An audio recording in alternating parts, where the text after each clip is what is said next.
Welcome back to the deep dive. Today, we're tackling something truly extraordinary. It's this collision, really, of geopolitics and true crime. Absolutely. One of the most, frankly, brazen assassinations of the 21st century. Yeah, we're talking about a state-sponsored hit right out in the open in a crowded international airport. And using a substance, a chemical, that's classified globally as a weapon of mass destruction. It's almost unbelievable. It really is.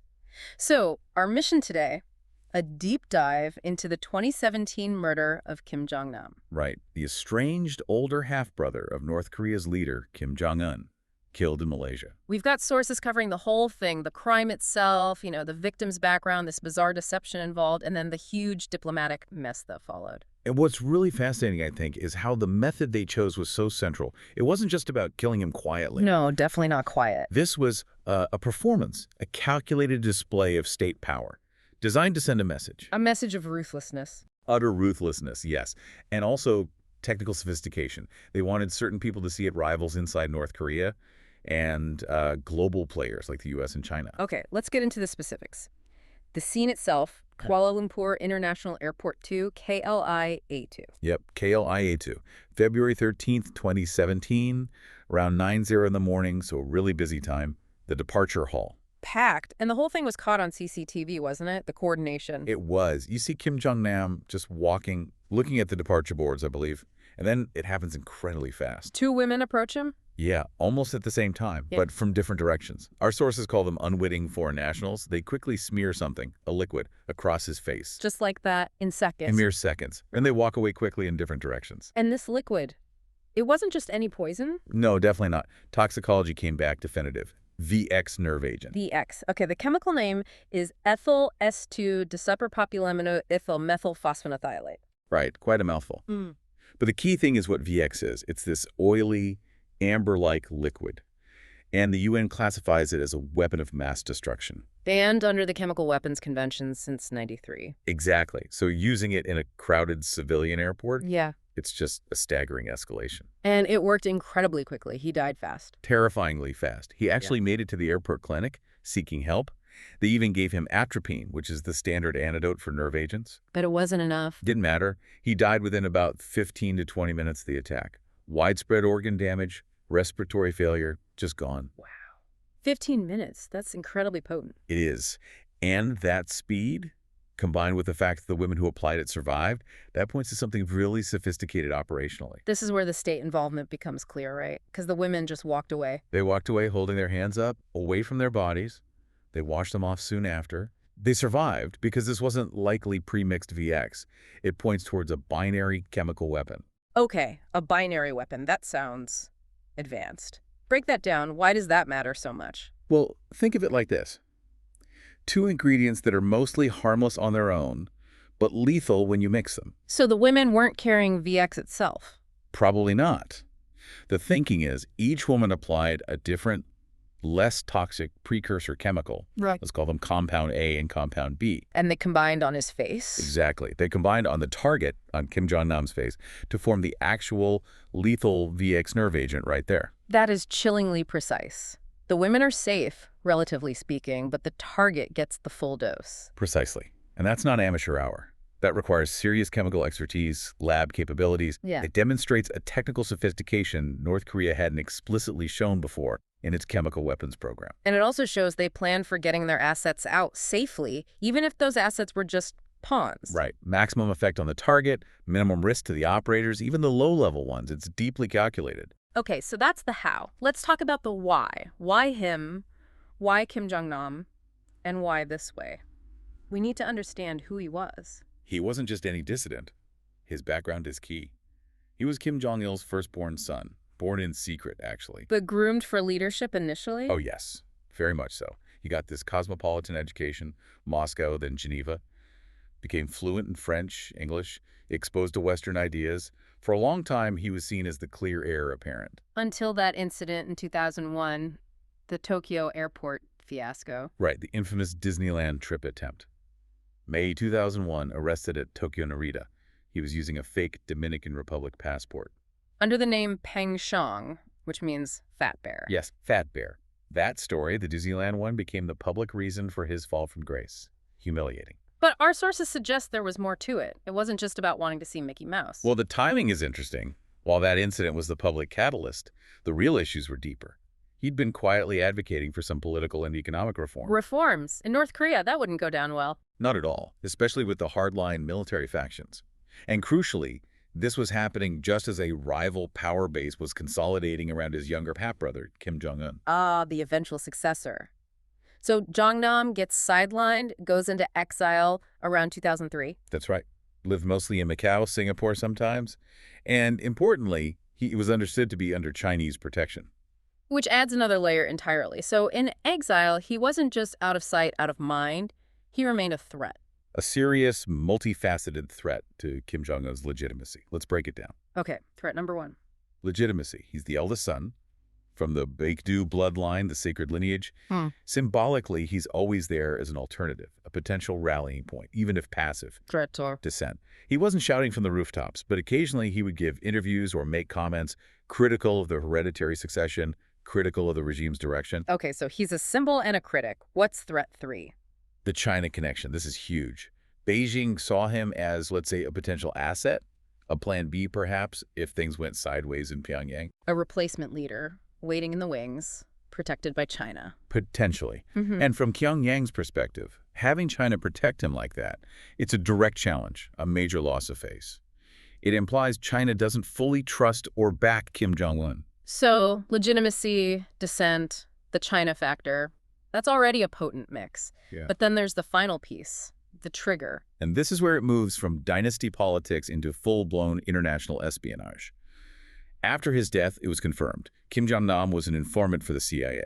Wow, okay. An informant for the U.S. Central Intelligence Agency? Yes.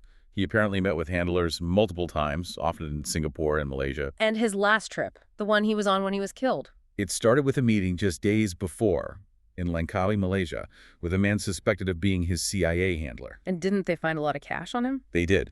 Reportedly between $120,000 and $138,000 US dollars in his backpack. Likely payment for information provided at that Langkawi meeting. So actively providing intelligence to the enemy, that changes everything. He goes from being a nuisance to an active security threat.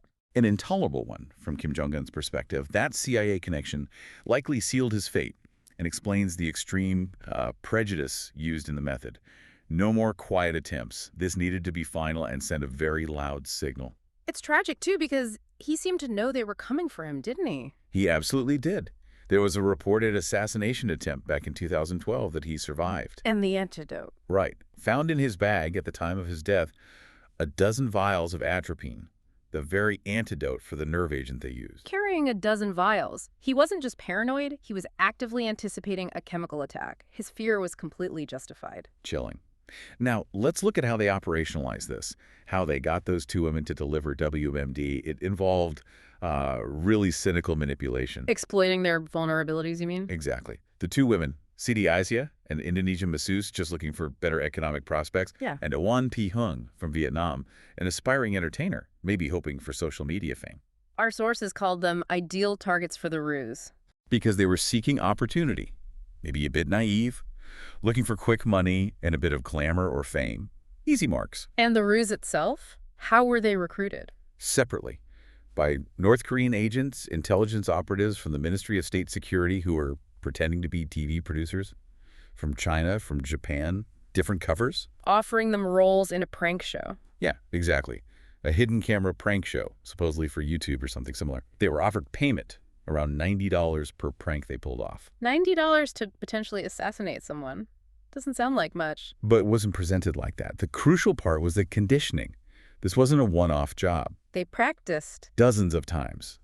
They performed numerous dummy-run pranks in public places, airports, shopping malls. They'd smear harmless stuff like baby oil or lotion on unsuspecting strangers. Normalizing the physical action. Smear something on a stranger's face, walk away. Precisely. It did two things. It got the women comfortable with the physical act itself, and it created this history, this pattern of behavior that would later form the core of their legal defense. They genuinely thought it was just another prank. Satanically clever, as you said. They weaponized reality TV culture. Absolutely. So the women were the unwitting proxies. But who are the architects? The actual agents running the show? Sources name 4 specific North Korean intelligence operatives, right? Ri Ji-hyun, Hong Sang-hak, Oh Jung-gil, and Ri Jae-nam. Those are the names identified. They were seen on CCTV at the airport managing the operation from a distance. And crucially, they all fled Malaysia on the very same day as the assassination. Vanished. And there was state support involved too, not just these agents acting alone. Clear signs of state complicity. They used a North Korean embassy car in their movements. An employee of Air Koryo, the state airline, a guy named Kim Jong-un, was implicated. And then the embassy itself became involved after the fact. Critically, 3 other North Korean suspects, including a diplomat named Hyun Kwang-song, holed up inside the North Korean embassy in Kuala Lumpur, claiming diplomatic immunity. Using the embassy as a shield, that move basically turned a murder investigation into a full-blown diplomatic crisis. Instantly. The Malaysian police figured out who the women were pretty quickly, identified the VX, but then they just hit this North Korean brick wall. The masterminds were gone, the support agents were inside the embassy. Yep, the 4 main suspects took this convoluted route home, KL to Jakarta, then Dubai, then Vladivostok, finally Pyongyang. Gone. And with the others untouchable in the embassy, the investigation into the real culprits stalled completely. And North Korea didn't just stonewall, they went on the attack diplomatically, didn't they? Oh, absolutely.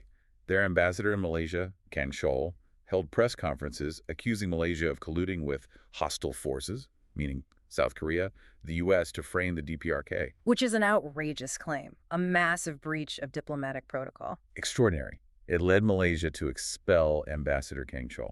But Pyongyang wasn't done escalating. They took hostages, essentially. They did. On March 7th, 2017, North Korea banned all Malaysian citizens inside North Korea, mostly embassy staff and their families, 11 people from leaving the country. Holding them hostage. The Malaysian prime minister even used that exact word. He did. He condemned Pyongyang for it.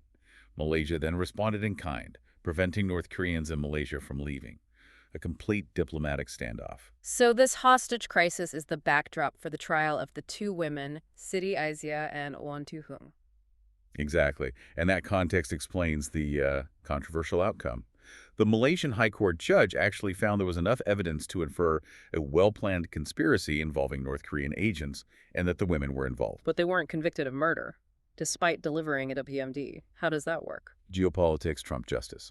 Pure and simple. Indonesia lobbied intensely, continuously, at the highest levels for Siti Aizia, citing good relations between the countries.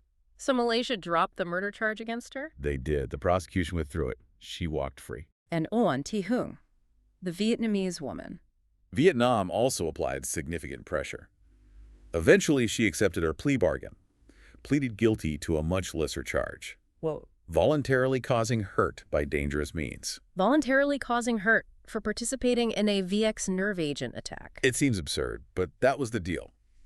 She received a short sentence, got credit for time served, and was released soon after.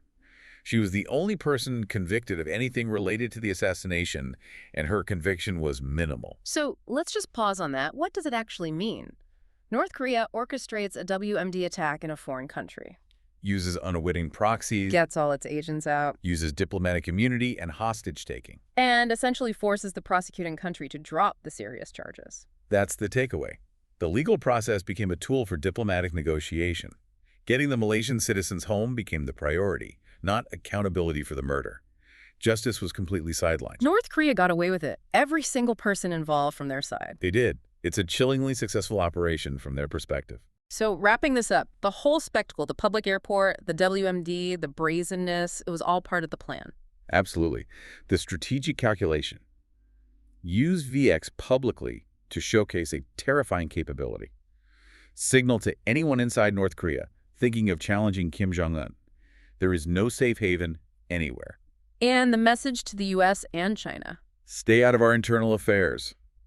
By killing Kim Jong-nam, who is protected by China, and informing for the CIA, Kim Jong-un sent a brutal message about his regime's autonomy and ruthlessness. And this act did have consequences, right? Like the U.S. relisting North Korea. Yes, it was a major factor in the U.S. decision in late 2017 to put North Korea back on the list of state sponsors of terrorism. It really cemented their image as uniquely dangerous and unpredictable. So we've seen a state use a banned WMD in public, manipulate proxies, use diplomatic immunity, engage in hostage-taking, and face zero legal accountability for the murder itself. It really does leave you with a disturbing final thought, doesn't it? Which What does this mean for global security? North Korea basically tested a playbook for transnational assassination with WMDs and impunity. They showed how international law and diplomatic norms can be manipulated and essentially broken. Is this now a viable model for other states looking to silence opponents abroad? That's the really provocative question.